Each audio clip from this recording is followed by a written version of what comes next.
Hey guys, welcome back. We're in the messy office today. Really need to clean this place up, but you know, speakers are more fun. We're back on the Parallax three-way speaker system from I think it was around 1977 or 1978. I went through the wiring diagram, and if you didn't see that short, check the playlist, it's in there. This is my diagram before, this is going to be my diagram after. And what I'm going to do is pull all these wires off. We're going to put this crossover in, have it set and ready to go, and then we're going to rerun our frequency test, see if we get anything different out of here. Now there's a lot more coming for this speaker, so stay tuned. But this is, I don't want to say video 3 or 4. We're going to do mini mods to this. And you may notice, if you haven't been around, we got a new mid-range. That's a buyout. We're just using that as a test because I personally feel the mid-range was crossed way too high. If you look at that frequency response test, you'll see I got a big dip where the woofer should have been or rolled off, and the mid-range should have picked up. So, you know, just really probably the consequence of a cheap speaker design maybe. So we'll see if we can make that better. Make it a little more listenable. I don't know if you can tell, you probably can't tell from where you're at, but back in here, the screw terminals, there's so much air and light coming through there. So that's definitely an upgrade I want to do. I've got these upgraded terminals I bought off of Amazon or Parts Express. I'll link it below. But my hole cutout is a little too big. It's too wide this way. So I was out in the garage looking for some wood, and I'm like, well, wait a minute, I got a 3D printer. So I'm going to video to come on that, how I'm going to design a plate basically to sit behind it that can screw down to the cabinet or glue down to the cabinet, and then this can screw into the plate. And we can line that with felt and all that good stuff to give it a little air tightness and, you know, try to just improve that a little bit. I'd like to improve some of the box dampening. Now this is all 3/4 particle board. We're trimmed down here for the driver cutouts. Maybe eventually I'm going to put a brace inside here, right here. Probably add some dampening to the cabinet. But anyway, all those things to come. I want to see if I can improve the listening on these a little bit. I'm going to get rid of this. I think for the first phase of the crossover, I'm going to bypass the L pads. Just to see, for a test, see if I get higher frequency out of this driver. Because if you remember that previous video, it cut off way low. Like, I think 8K was the last, 8,000 hertz was the last reading we got on our meter. Now, I'm still waiting for comments on that video, so hopefully some of you old timers will chime in. Maybe I was doing something wrong. Give me some advice on that. But also, as far as the cabinets go, you know, brace, maybe some gussets around the corners or the back edges. But it is all 3/4 plywood or particle board, so it's pretty strong. So let's go ahead and get started with wiring up this crossover.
Okay guys, I've got this back together. I didn't put all the screws in. I did switch to screws on the woofer.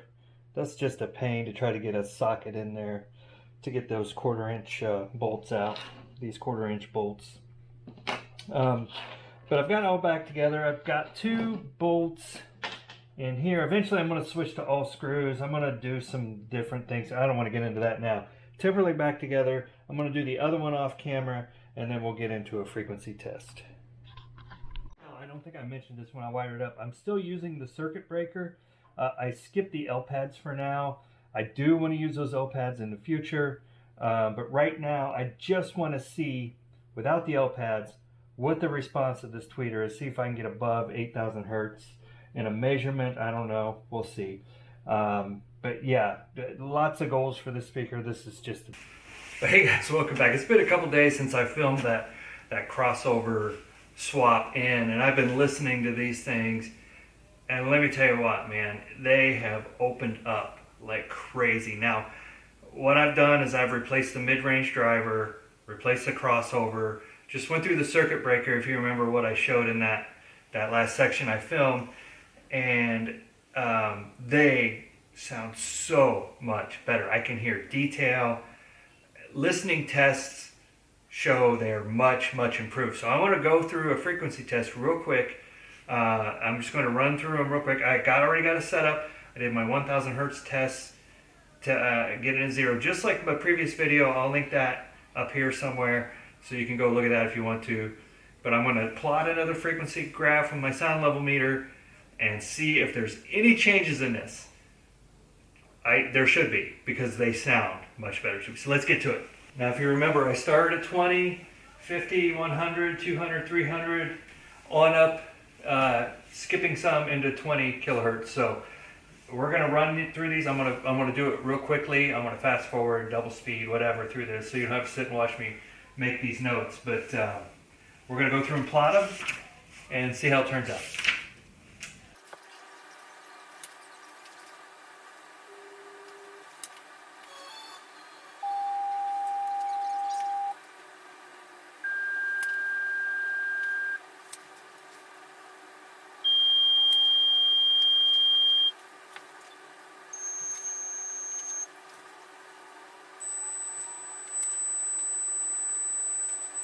Okay guys, sorry for the shaky camera. I'm just gonna hand hold this one.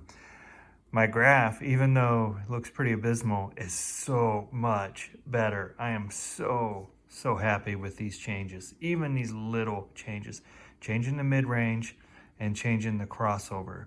I went back and did 1000 hertz a couple more times, and I couldn't, it always stuck around 2. So 2 plus 2 is my baseline, right, of what I would call normal for the room. So I really didn't, at 20, still nothing, no move on the meter.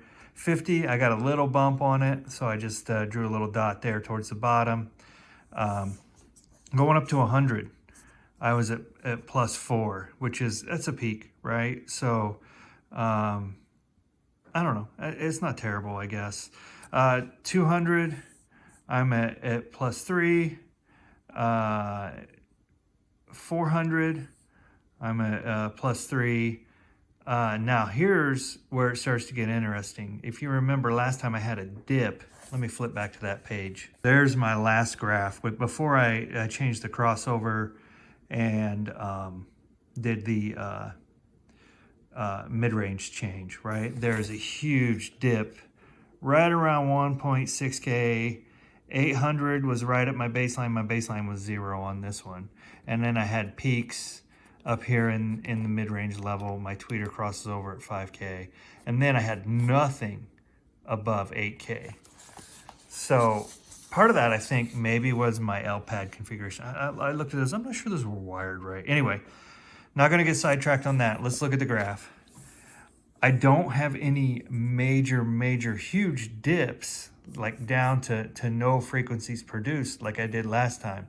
And I have quite a steep drop off above 10,000 hertz. 12, I get back to about 0, so 12 is quite a bit quieter. 15, I still was registering on my meter, but it was much, much quieter. Down to 20, it didn't register anything. So maybe a tweeter swap. See if I can carry this on out a little bit more rounded off. I think first though, my next step, I'm gonna get those L pads wired into place, and especially on the mid-range level here from 5K and below, you know, probably to about 800 or so. I think this one crossed at 860 or 960. Right around in here is where the mid-range crosses, which, you know, maybe that's part of that dip. I don't know. But maybe see if I can tone a couple of these down or up even with to match the rest of it up here with the L pad. I don't know. That'd be an interesting test, wouldn't it? So next step, I think I get those L pads wired back in, and then after that, maybe start messing with some drivers and see what else I can do. This to me is a much more workable graph. So we can play with this. And some of this could, like I say, you know, could be my room, could be these other things, right? But I am so pleased that the graph changed after doing those two swaps. And here's what we look like, guys, just to wrap this up. This is that cheapo buyout mid-range I got off Parts Express. I think it was around $5. So just with that little change, and it's not in there all the way. It's just got two bolts holding it in. L pads are out right now. We're gonna put that back in, and original woofer and original tweeter. So tweeter doesn't go that high. I don't know, that might be next on the list. Okay guys, let me just summarize again, because what I did is I drew vertical lines in for my crossover points with that new crossover. So this is the woofer, this is the mid-range, and then this is what the tweeter should be doing. So in the woofer, I've got a little bounciness in there. Some frequencies allowed. That could be room. I could probably correct that with an equalizer, which down the road, I actually think I want to get one. Just to have a little fun experimenting with my testing and stuff. I remember in the beginning when I said I wasn't going to test this, and then here I am testing like crazy. This is my mid-range, so from about 900 hertz, there's my 1K mark, 2K, 3K, 4K, 5K, 6K. That mid-range is a little bouncy in there. And I would have thought I had a dip here at 6K. That's my crossover point. I thought maybe the mid-range is advertised to go up to 6K, where its roll-off would be, but it looks like there's a pretty seamless crossover transition there between 6K and 8K into the tweeter section. Now the tweeter is underperforming at the highs. Honestly, it's tough for me to hear anything above 15 probably, but I could hear a little bit of that, but again, it was such a low volume. It'll be fun to swap drivers and do some more tests with this sound level meter. And I'm not looking for a perfect frequency graph. I'm looking for good listenable speakers. Big difference there, right? Because sometimes your perfect frequency graph don't really produce listenable speakers in your room. So anyway, don't want to get off on that tangent. Next, definitely hooking the L pads up, playing with those, maybe do another graph. And then we're going to start looking at maybe a new tweeter. And I've really been eyeballing that Dayton mid-range, aluminum dome mid-range. It's looking real interesting to me. I don't know. We may pull the trigger on that one, but that'll be a while. Anyway, guys, thanks for watching. Thanks for following along with all this testing. I just find this so fascinating. And most of all, I like listening these right now. It's just, sounds pretty good. I mean, I can hear some harsh points now and again, but I think, you know, maybe we put those L pads in, we can tame those down a little bit and go from there. Now, hey guys, what the graph doesn't tell us, these sound so much better, like so much better. I listened to all kinds of different music when I was just doing my listening tests. Nickel Creek, the strings are finely detailed. Smoothie Song, Should Have Known Better. You know, I love the Reasons Why album, and man, does it sound great. I listened to a lot of jazz. Diana Krall. Let me go through. Gosh, what was it? Oscar Peterson piano. It's getting there, right? It is so getting there, and this is exciting to see how these are changing with these little tweaks. Even prints, the beautiful ones. Oh my goodness, sounds amazing. Sounds amazing on these, and that's the best print song. I don't care what you say. But anyway, tried so many different types of music, and man, they're listenable. They are listenable. They may not be perfect, but they're listenable. So this is fun. This gets me excited. We're going to do more things. And thanks for watching, guys. Check out the entire playlist. There's a huge playlist on this. Longer form videos, short videos, everything that we've done to these, and the pursuit of making these a good speaker. So a good listenable three-way speaker. So anyway, guys, that's all we got for today. Thanks for watching. And more of these to come. We'll see you next time.